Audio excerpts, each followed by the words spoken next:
They blew up my great-grandfather's dam at 6 in the morning on a Tuesday, right while I was grabbing coffee. By the time I screeched into the driveway, 100 years of hand-cut limestone lay scattered in smoking rubble. Standing proudly in the wreckage was HOA President Dexter Hawthorne, grinning like he'd just hit the jackpot, brushing dust off his ridiculous polo shirt. Free demolition, he smirked. Your little swamp was killing our property values. What that idiot didn't realize was that the swamp had been holding back floodwater for the entire neighborhood since 1924. He just pulled the pin on a ticking time bomb, with spring snowmelt only 6 weeks away. The sharp bite of explosives still hung in the air as Dexter snapped victory selfies, completely unaware that he'd turned his $800,000 McMansion into future lakefront property, Old Testament style. What would you do if someone destroyed your family's legacy and then posted smug selfies about it?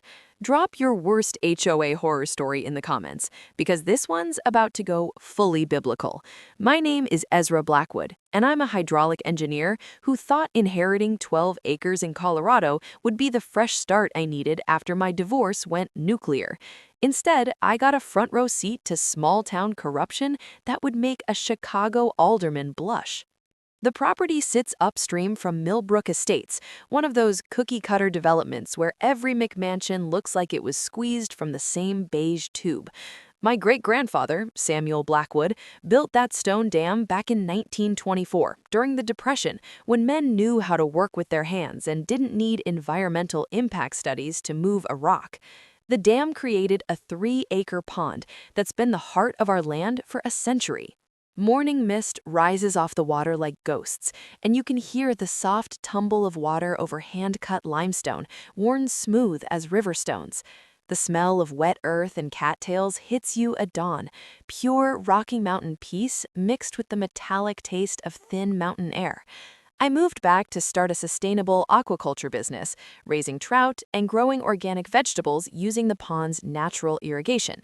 Simple plan: heal from my marriage disaster, honor my grandfather's legacy, and maybe make enough money to forget my ex-wife ever existed. Funny thing about fresh starts, they have a way of attracting fresh disasters. Enter Dexter Hawthorne. Picture a guy who drives a BMW X7 but still calls it a Beamer like he's trying to impress high school girls. 52 years old, real estate developer, HOA president for 8 straight years. The kind of man who wears pressed khakis to neighborhood barbecues and thinks rustic charm is a disease that lowers property values. Dexter had big plans for Millbrook Estates, transforming our quiet valley into an upscale resort community with golf courses and spa facilities. My hillbilly fish pond, as he so eloquently called it, didn't fit his vision of manicured perfection, where every blade of grass knew its place and stayed there. The attack came via certified letter on a Thursday morning, thick as a phone book and twice as threatening. Notice of unpaid assessments and immediate compliance demand. According to Dexter's legal dream team, I owed $12,000 in back HOA fees for community water management services I'd never requested, never received, and never agreed to pay for. Oh, and my dam, an unauthorized structure violating community standards. Remove it within 30 days or face $500 daily fines. 12 grand in fabricated fees, plus $500 a day until I destroyed my family's century-old engineering, a dam that had protected their neighborhood since Warren G. Harding was president. I called Dexter directly, thinking we could handle this like reasonable adults. Listen, I said, my family never joined your HOA. This property predates your community by 70 years. His laugh sounded like a garbage disposal chewing beer bottles. Doesn't matter, Ezra. Water flows through our community, so you're using community resources. Pay what you owe or tear down that eyesore. The coffee in my mouth turned bitter as his real motivation crystallized. Your little swamp is dragging down everyone's property values, he continued. We've got standards here. Maybe you should sell to someone who understands what civilization looks like. The crunch of gravel under his BMW's tires as he drove away told me everything I needed to know. This wasn't about fees, regulations, or community standards. This was about power, and Dexter wanted my land for his development schemes. I hired a lawyer that afternoon and discovered something beautiful. My grandfather had specifically refused HOA membership when it formed in 1954, and the original property boundaries were legally ambiguous. County records showed conflicting surveys. We had a solid case, but Dexter wasn't interested in playing by legal rules. Within a week, county inspectors started showing up like biblical locusts, citing anonymous complaints about everything from fence height to mailbox color to the supposed noise of my morning coffee grinder disturbing the peace. These weren't inspections, they were pressure tactics designed to bleed me dry through legal fees until I folded. Dexter made one critical miscalculation. You don't start a bureaucratic war with someone who designs water systems for a living, especially when you live downstream from his dam. Dexter's first real power play came 3 weeks later when his golf buddy from the county showed up at my door with a clipboard and an attitude. "Rick Morrison, county building inspector," he announced, barely looking at me. "Got reports your dam's structurally unsound. Need to conduct an emergency assessment." I watched this clown spend 20 minutes poking at century-old stonework with a screwdriver like he was checking rust on a used car. The metallic ping of steel on limestone echoed across the pond while he scribbled notes, never measuring anything, never photographing the foundation, just grunting disapproval for effect. His assessment arrived by courier the next morning. Immediate demolition required due to catastrophic structural failure risk. That's where things got interesting. The report claimed my dam showed severe foundation erosion typical of 1960s concrete construction. I nearly choked on my coffee. My great-grandfather built this thing with hand-cut limestone blocks in 1924, 24 years before concrete dams were even used residentially in Colorado. Morrison hadn't examined my dam at all. He'd filed a completely fabricated report without ever setting foot on the actual foundation. Time for an engineering lesson. I hired Matthews & Associates, the firm that had certified half the bridges in Colorado, for an independent assessment. It cost me $3,000 I didn't have, but their 40-page report was worth every penny. The lead engineer spent 6 hours crawling over every stone, measuring flow rates, testing mortar joints with equipment worth more than my truck. Dam exceeds current safety standards by 200%, their summary read. Original 1924 construction superior to modern requirements. Estimated lifespan 500+ years with normal maintenance. 500 years? My great-grandfather had built something that could outlast the Roman Empire. I also remembered reading that when officials falsify emergency reports, they become personally liable for damages caused by their lies. Dexter just painted a massive legal target on his back, and I now had the ammunition. I filed a formal complaint with the State Engineering Board, complete with photographic evidence proving Morrison never inspected the foundation. Then I sent copies to the county prosecutor, the local newspaper, and Morrison's supervisor. The smell of freshly printed evidence packets filled my kitchen as I prepared for bureaucratic war. Turns out most states let you demand a second opinion on any emergency demolition order, and if the first assessment is fraudulent, the county pays for your independent report, plus damages. Funny how they never mention that in civics class. While I was building my legal case, Dexter launched his media campaign.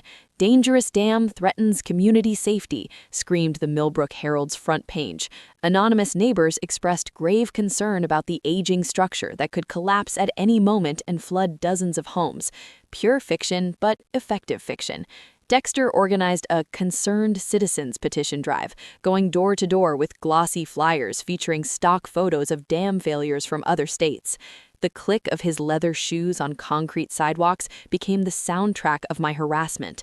"Would you want this ticking time bomb in your backyard?" he'd ask, pointing at disasters that had nothing to do with my property. 57 neighbors signed his petition demanding immediate removal of my hazardous structure. So I switched tactics. I invited every petition signer to tour my property and see the real dam, not Dexter's scare photos. 23 showed up on a Saturday morning. I walked them through the basics in plain English. See how the water flows over the spillway? I explained, running my hand along smooth limestone. That controlled release prevents flooding. Remove this dam and all that water hits your neighborhood at once during spring runoff.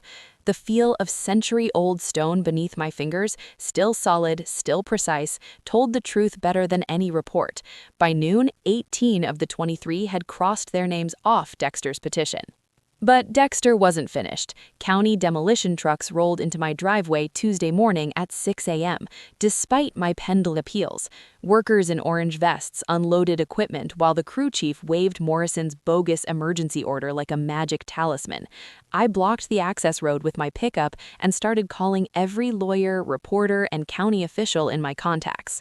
"You're interfering with public safety," the crew chief yelled over diesel engines.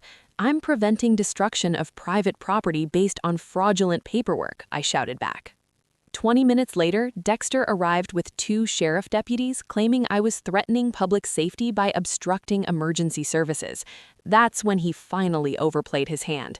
Local TV doesn't cover routine demolitions, but they show up fast when police get called to corruption disputes. Channel 9 caught everything as Dexter tried to explain why a dam that had stood safely for 99 years suddenly required emergency demolition the day after I filed corruption charges against his inspector buddy. His first mistake, going on camera angry. It makes everyone look guilty. The coverage barely faded before Dexter tried his next move, buying politicians. City Councilman Bradley Walsh, another Gulf buddy because Dexter apparently collected corrupt officials, suddenly developed deep concerns about pre-1950 water retention structures and their environmental impact. Walsh introduced Emergency Ordinance 847 at Thursday's council meeting, claiming stagnant water from aging dams was breeding mosquitoes and threatening public health. The ordinance targeted water structures built before 1950, which meant exactly one thing in our county: my dam. I sat in the back of that stuffy municipal building, breathing recycled air that tasted like old coffee and broken dreams, watching Dexter's puppet show unfold with community theater-level subtlety. "We must prioritize community health over individual property rights," Walsh declared, reading notes that clearly came from Dexter's legal team. Then Dexter's arrogance finally bit him. During public comment, I stood and asked one simple question. "Councilman Walsh, can you name any other pre-1950 water retention structures in our jurisdiction affected by this ordinance?" Dead silence. Walsh shuffled his papers for 30 seconds, every rustle echoing off cheap acoustic tiles, before mumbling about comprehensive planning. That's when I dropped the bomb I'd spent 2 weeks preparing. I dug through public records like a forensic accountant on a cocaine binge. Deeds, permits, LLC filings, following the money straight back to our HOA president's secret empire. "Council members," I said, pulling out a folder thick enough to choke a draft horse, "I'd like to present evidence that the primary beneficiary of this ordinance owns 47% of the upstream parcels through various LLCs and has filed preliminary plans for a $12 million resort development." Paper crackled like gunfire in the silent room. Dexter's plan required removing my dam so he could build artificial golf course water features under his control. He'd lied about environmental concerns while planning to replace natural flood protection with decorative ponds for tourists to admire between martinis. His blood drained from his face as I read directly from his own documents. His mouth opened and closed like a fish on dry land as his narrative collapsed in real time. The council postponed the vote, political speak for "we almost got caught helping obvious corruption."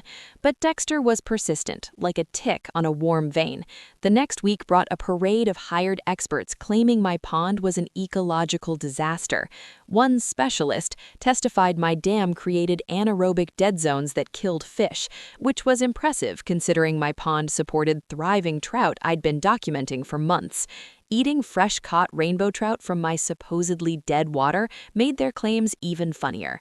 I invited the state environmental agency to conduct their own assessment. Their biologists spent 3 days cataloging wildlife, 24 fish species, countless insects, nesting waterfowl, and a family of beavers upstream. One of the healthiest freshwater ecosystems we've surveyed, the report concluded. Removal would cause significant environmental damage. Dexter's environmental angle collapsed instantly, so he went nuclear. Someone, take a guess, filed anonymous EPA complaints accusing me of illegally diverting water from a protected watershed. Federal investigators don't play around. I spent 3 weeks documenting every drop of water on my property. The EPA inspector turned out to be a straight shooter who actually read the historical permits. Turns out my great-grandfather's 1924 approvals were still valid, protected under grandfather clauses Dexter's lawyers had somehow missed. "Mr. Blackwood," the inspector said while standing on the dam, listening to water spill over limestone, "anyone attempting to force removal without federal approval would be violating the Clean Water Act." A civil engineer friend later told me that forcing someone to violate environmental permits opens the door to federal lawsuits, about 50 grand per day in penalties, enough to make even Dexter sweat. Meanwhile, the harassment escalated.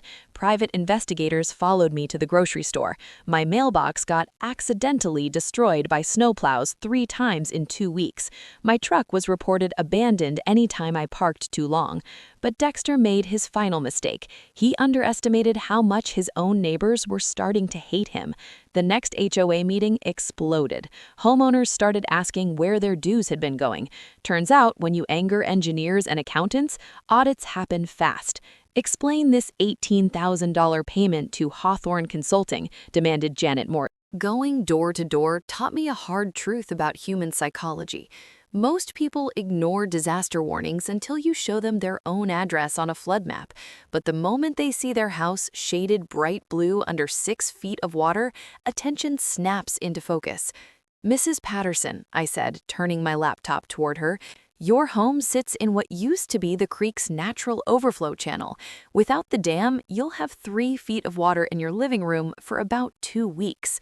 She stared at the screen like she'd just received a terminal diagnosis. "What can I do?" she asked. "Help us organize a town hall where everyone can see the science, understand the legal risks, and decide if Dexter's development is worth losing their homes." I also learned that emergency managers love having local experts. Fire Chief Rodriguez had been worried about spring flooding for months, but lacked the engineering background to quantify the risk. "Ezra, can you build a flood monitoring system?" he asked. "If that dam goes, we'll need early warning for evacuations." I spent a weekend installing water level sensors throughout the creek network, tied into a Textilent system that could warn every downstream resident the moment levels rose. The hardware cost $800 and could save millions in damage. On the legal front, Rebecca helps me assemble criminal referral packets for state and federal prosecutors. Every forged document, every illegal payment, every environmental violation organized into airtight cases. "The beauty of white-collar crime," she explained, "is that criminals document everything themselves." Dexter had spent 3 years creating his own evidence trail. My media strategy was simple: make the story too big to bury. I contacted Sarah Brighton, a Denver investigative reporter known for exposing government corruption. "I've got HOA fraud, environmental crimes, and an impending flood that could displace dozens of families," I told her. She arrived the next day with a camera crew. But my real weapon wasn't media, it was physics. I didn't need to destroy Dexter, I just needed to let him destroy himself while the world watched. Water doesn't care about politics, corruption, or property values. Gravity always wins. The plan was straightforward: document everything, warn everyone, prepare for disaster, and let Dexter face the consequences of fighting a century of engineering with a clipboard and arrogance. By the time I finished, I had legal proof that could put him in federal prison, scientific models showing millions in liability, and community support that made him radioactive. All I had to do was let him demolish my dam and wait for the invoice from nature. Dexter's response to the injunction was predictable desperation. He tried to destroy the evidence. Janet Morrison called me at midnight, whispering like she was reporting a burglary. "Ezra, Dexter's at the HOA office right now with a shredder and boxes of financial records." I drove to the community center and found his BMW parked under a broken streetlight like a drug deal. The whine of an industrial shredder echoed through the building. Smart criminals erase evidence quietly. Desperate ones make noise and leave witnesses. I hit record and called non-emergency police. "This is Ezra Blackwood reporting destruction of evidence in an active investigation," I said loudly. 20 minutes later, Deputy Maria Santos arrived to find Dexter standing in a snowdrift of shredded financial records, claiming he was reorganizing files. "At midnight?" she asked, sweeping her flashlight across the confetti. "Community business doesn't follow office hours," Dexter said, sweat pouring despite the cool air. What he didn't know was that Rebecca had already subpoenaed the original bank records. He was shredding copies, while the originals sat safely with prosecutors. The next morning brought his most pathetic move yet. He tried to have my property condemned for health violations. County Health Inspector Linda Walsh, apparently from the same corrupt gene pool, arrived citing mosquitoes and unsanitary conditions. I watched her spend 5 minutes pretending to inspect my crystal-clear pond before declaring it a public health hazard. Her report cited toxic algae and dangerous bacteria from samples she never took. The irony was delicious. My pond was cleaner than most municipal water supplies, thanks to my great-grandfather's natural filtration design. Time for scientific humiliation. I invited Dr. Rodriguez from the State Environmental Lab. He arrived with equipment more expensive than Dexter's BMW and spent 6 hours testing everything. "This is some of the cleanest freshwater in Colorado," he concluded. His 20-page report dismantled Linda Walsh's claims line by line. Where she alleged bacteria, he documented beneficial microorganisms. Where she saw algae, he found native plants improving water quality.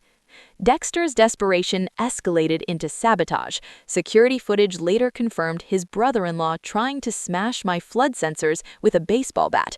The video was comedy gold, a middle-aged man in khakis swinging wildly at waterproof equipment while yelling about surveillance.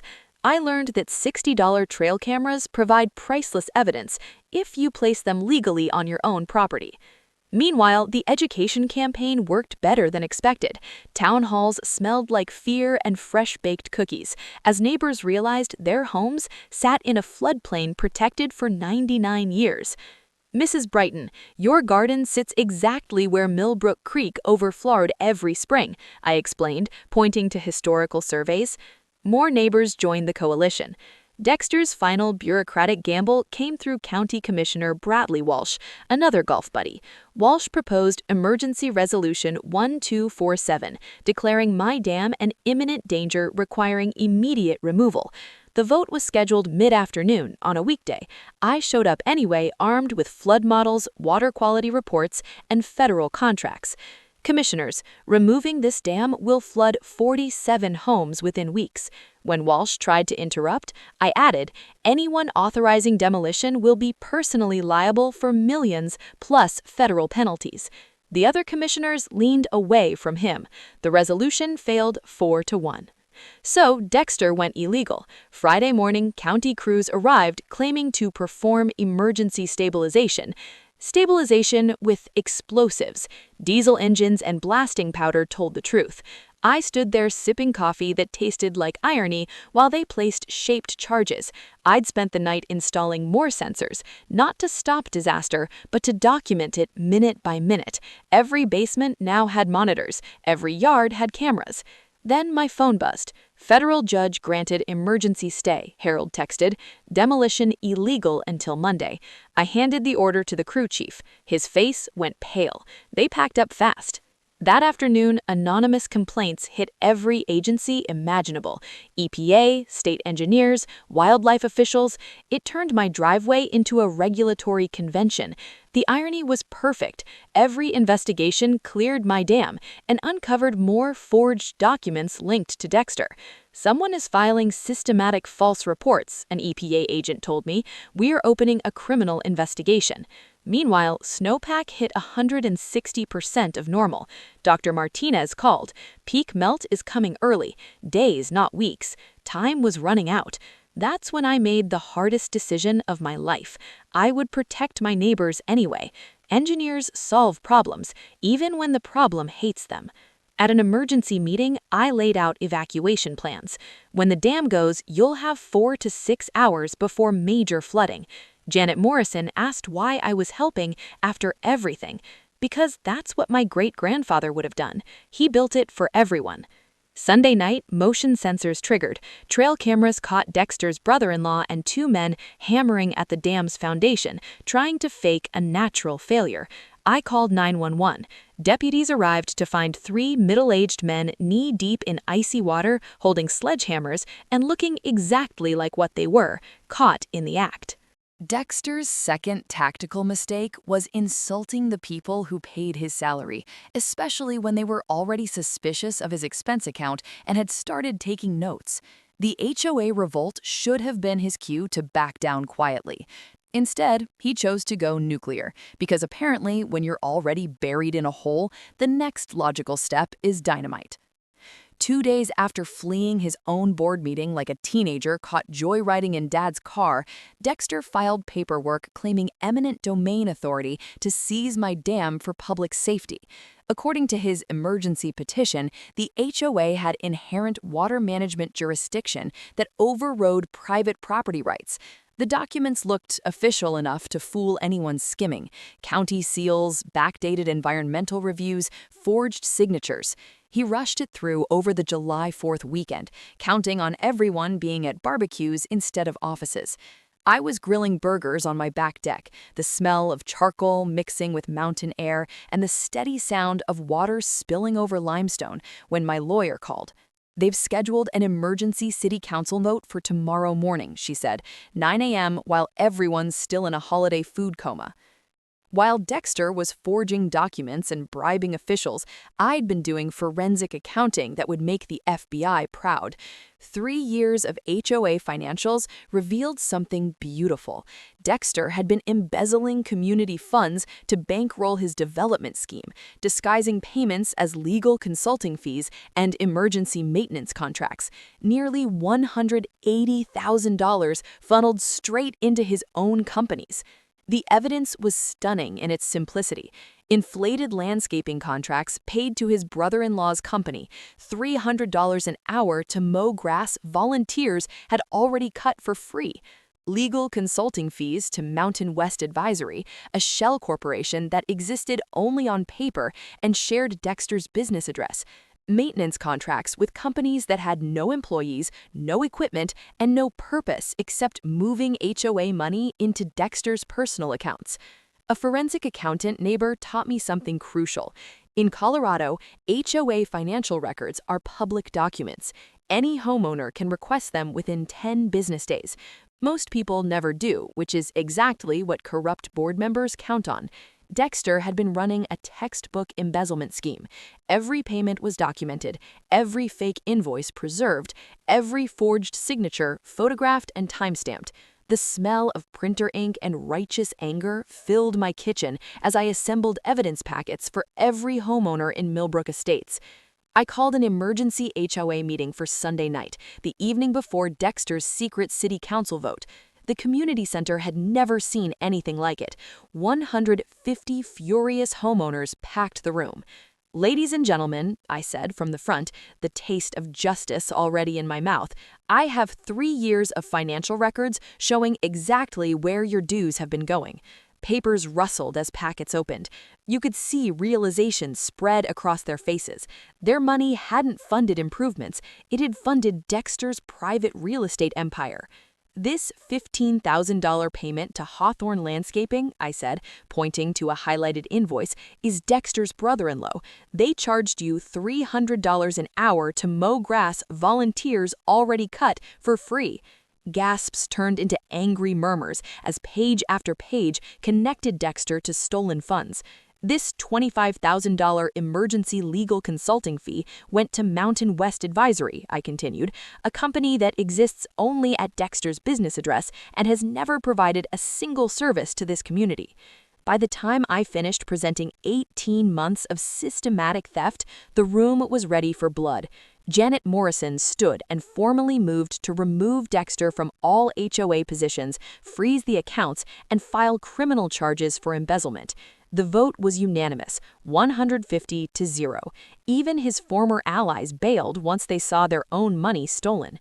But Dexter still wasn't done playing dirty.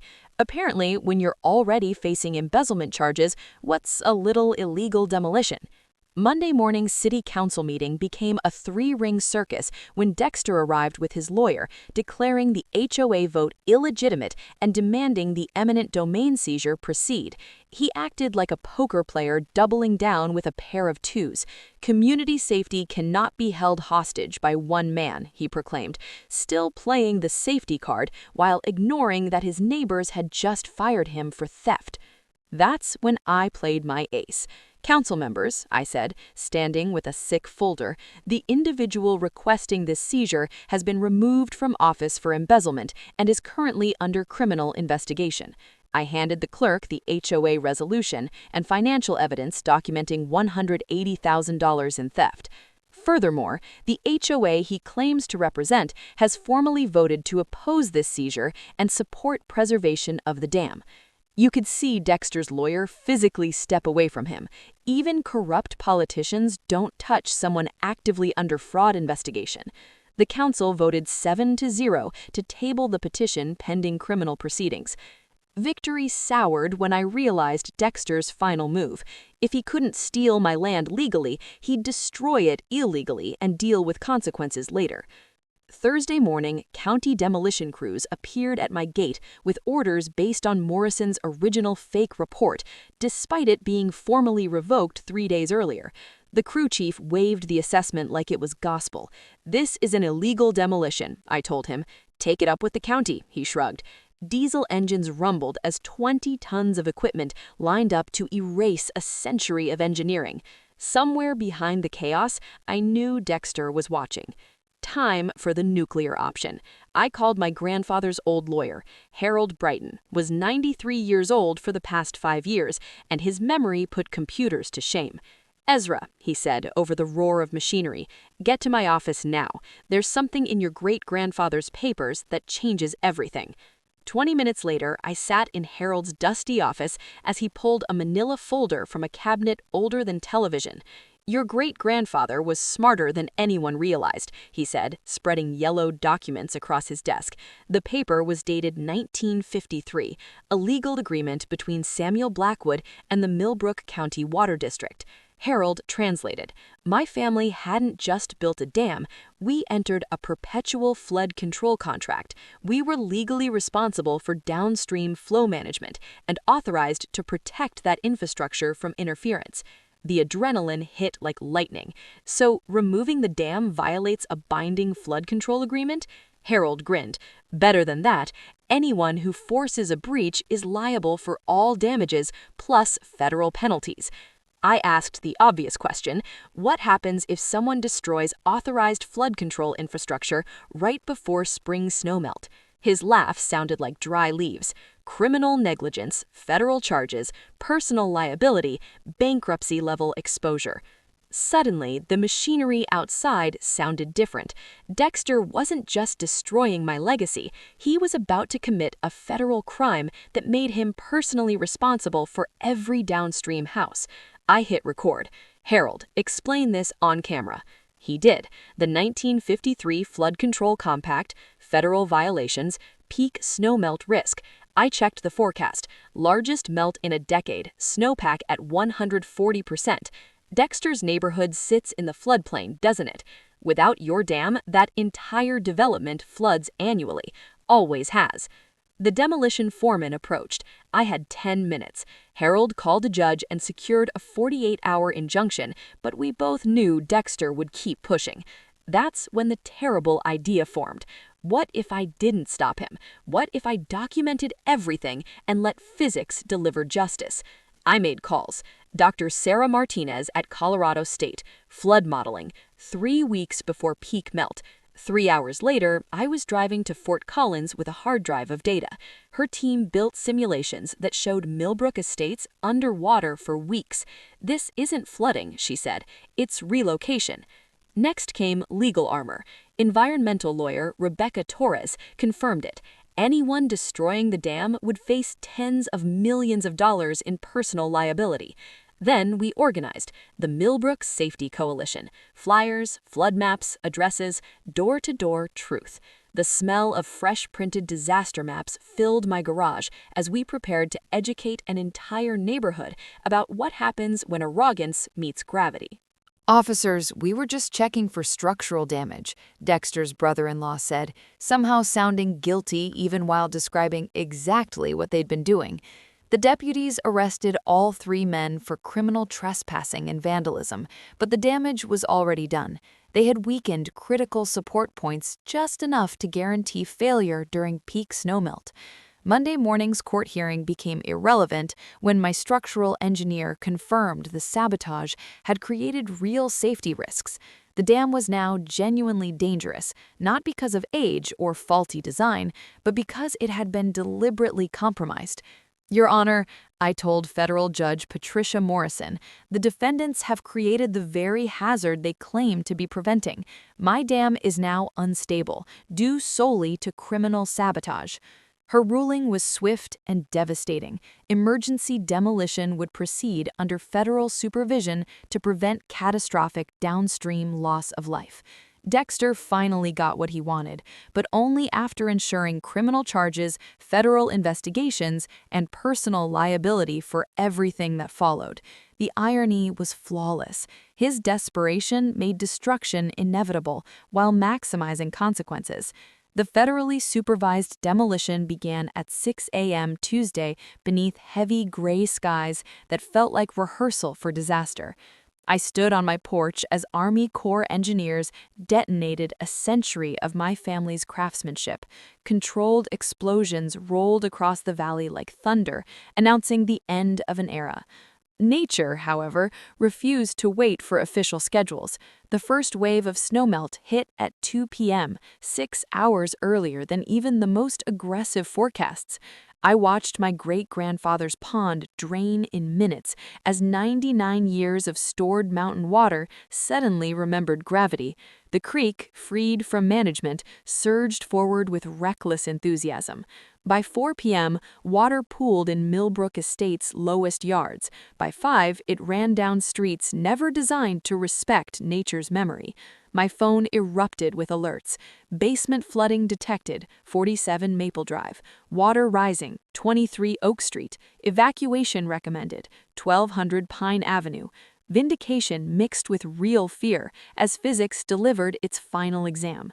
Dexter's $800,000 McMansion, built directly in the creek's original overflow channel, flooded first. My great-grandfather had understood a simple truth a century ago: water always goes home. At 6 p.m., the Millbrook Community Center became an evacuation shelter and the stage for Colorado's most unforgettable town hall. 300 residents packed a space meant for half that number, muddy shoes and stunned faces everywhere. News cameras rolled as rescue boats passed outside the gym windows. "Friends and neighbors," I said from the podium, 6 months ago, your HOA president claimed my family's dam was a danger. Tonight, 47 homes are flooding because it's gone. Silence followed, broken only by rain beginning to fall, perfectly on cue. Sheriff Maria Santos stepped forward holding an arrest warrant personally signed by the federal judge. "Dexter Hawthorne," she announced, "you are under arrest for embezzlement, fraud, environmental crimes, and criminal negligence." Dexter tried slipping out the back wearing a baseball cap like a failed disguise, but 300 angry homeowners form a remarkably effective barrier. "Going somewhere?" Janet Morrison asked, blocking his path while her basement filled with water. Handcuffs snapped shut as Channel 9 captured everything live.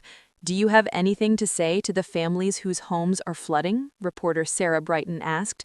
"This isn't my fault. Nobody could have predicted this." I played a recording from my phone, Dexter dismissing flood warnings that very morning. 3 engineering reports warned you, I said. You ignored science because it threatened profits. Ignorance isn't a natural disaster. Applause erupted as Dexter was led away, khakis soaked by the same water consuming his mansion. But justice wasn't finished. Federal prosecutor Janet Walsh arrived with charges that read like a corruption anthology: embezzlement, bribery, fraud, environmental crimes, criminal negligence, and federal flood control violations. This enterprise has been under investigation for 6 months. The dam's destruction was the final proof. State Attorney General Rebecca Martinez followed with civil suits, making Dexter personally liable for every dollar of damage, over $8 million. Every flooded home, every ruined possession, every displaced family. Cheers mixed with sirens as Colorado received its most expensive lesson in ignoring engineers. Then, as punctuation to the night, County Inspector Rick Morrison arrived in handcuffs for falsifying safety reports. The FBI takes fake documents personally, Sheriff Santos noted. Dr. Martinez presented plans for rebuilding the dam to modern Army Corps standards, funded by federal relief grants and Dexter's bankruptcy settlement. This structure will protect the valley for 500 years, she said, assuming future HOA presidents remember physics doesn't negotiate. Rebecca Torres delivered the final blow: federal charges against everyone involved. 3 commissioners, 2 inspectors, 1 councilman, Dexter's brother-in-law. The Millbrook disaster became a case study in corruption-induced catastrophe.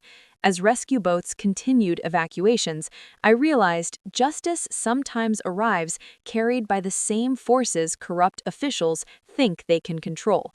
Vindication tasted like rain on stone. 6 months later, Millbrook Estates looked transformed. Flood-resistant homes replaced half the McMansions. Damage totaled $8.2 million, paid entirely by Dexter's assets, insurance, and federal funds created specifically for corruption-driven disasters. Dexter served 18 months for embezzlement and 5 years for criminal negligence, plus restitution and a lifetime HOA ban. Judges, it turns out, don't appreciate stealing community money to destroy flood protection. The new dam was beautiful, modern engineering built from the same Colorado limestone my great-grandfather used. Federal grants covered the $2.4 million cost, turning our legacy into a protected landmark, safeguarding the valley for centuries. My sustainable farm thrived. Trout filled the pond. Restaurants bought our produce. The real healing came through rebuilding community trust. Millbrook's reformed HOA, now led by Janet Morrison, established the Blackwood Flood Safety Scholarship for watershed engineers. The annual WHED Festival celebrated resilience. Breweries competed to make the best damn decision beer. Kids learned physics beats politics, engineering beats ignorance, and the crazy guy was just paying attention. My ex-wife Sarah returned to help run the operation. We weren't remarried, but we were rebuilding something stronger. A historical marker reads Samuel Blackwood Dam, built 1924, destroyed 2024, rebuilt 2025. Water always remembers where it belongs. Today, the dam protects 15,000 people across 3 communities. Consulting became my profession. 12 towns hired me to audit infrastructure and teach the difference between authority and reality. Rick Morrison now works construction after prison. Karma pairs nicely with morning coffee. Every morning, I sit on my porch listening to water flow over limestone and remember my great-grandfather's words: build for floods you haven't seen yet. Water doesn't care about budgets, schedules, or politics, only gravity. Corrupt officials rely on ignorance. All it takes to stop them is facts, evidence, and stubborn determination. Sometimes the best revenge isn't getting even, it's preventing the next disaster by making sure everyone knows how the last one happened.